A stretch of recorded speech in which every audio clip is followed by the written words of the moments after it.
नमस्कार, मी दत्तात्रय कड, सत्यशोधक आणि जिल्हाध्यक्ष आम आदमी पार्टी पुणे।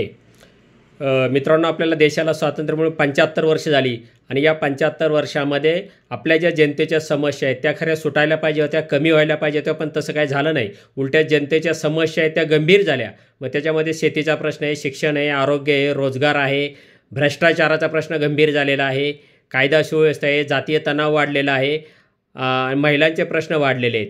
आणि हे असं असतानासुद्धा याचा असं का झालं याच्याबद्दल जेव्हा मी विचार केला तेव्हा माझ्या लक्षात आलं, लक्षात घ्या, खरं म्हणजे आपली राजकीय पदं असतात ती सेवेची पदं असतात। मग गावच्या सरपंचापासून ते आमदार, खासदार, मंत्री या इथपर्यंत लक्षात घ्या, ही सगळी सेवेची पदं आहेत।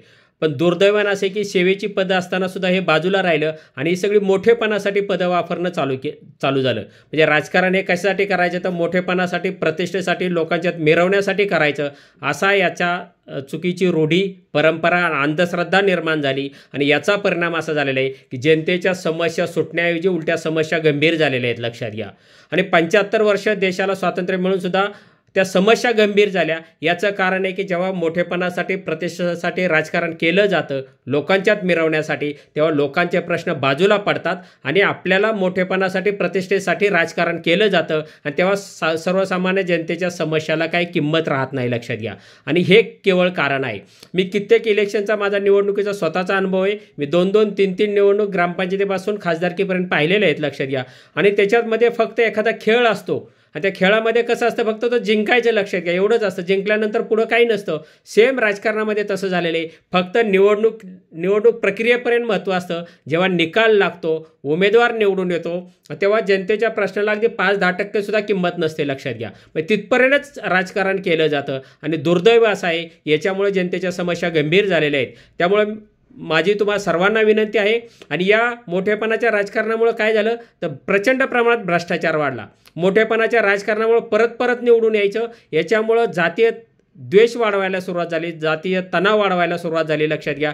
याच्यामुळं राजकारणामध्ये प्रचंड मोठ्या प्रमाणात पैसाचं वाटप चालू झालं, पैशाचा गैरवापर चालू झाला आणि याचा परिणाम असा झाला की सर्वसामान्य लोक आहेत, प्रामाणिक लोक आहेत, या राजकीय व्यवस्थेपासून बाजूला फेकले गेले।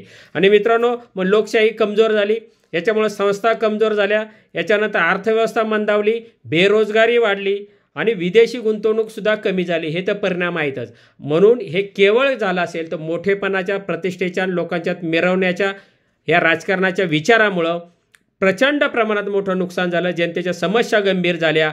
आणि ज्यासाठी लोकशाही असते, ज्यासाठी निवडणूक प्रक्रिया असते, लोकांचे प्रश्न सोडण्यासाठी, त्याऐवजी प्रश्न सोडवायचे बाजूला राहिले आणि प्रश्न उलटे गंभीर झाले।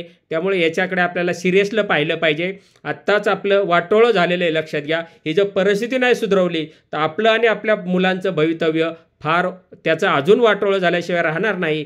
त्यामुळे तुमच्या माझ्यासहित सर्वांना विचार केला पाहिजे आणि जी बाबासाहेब आंबेडकरांना अपेक्षित आहे, जी स्वातंत्र्य सैनिकांना अपेक्षित आहे, जे देशभक्त लोकांना अपेक्षित आहे की ही जी निवडणूक प्रक्रिया आहे किंवा लोकशाही आहे, ही जनतेच्या सेवेसाठी ही पदं असतात आणि त्या दृष्टीने आपण विचार केला पाहिजे। आणि जर उद्या भविष्यात कोणी असं मोठेपणासाठी, प्रतिष्ठेसाठी राजकारण करत असेल तर त्याला या लोकशाही व्यवस्थेतून बाजूला सारलं पाहिजे, कारण आपल्या मुलांचं भवितव्य अवलंबून आहे, याच्यावर मुलांचं भविष्य अवलंबून आहे।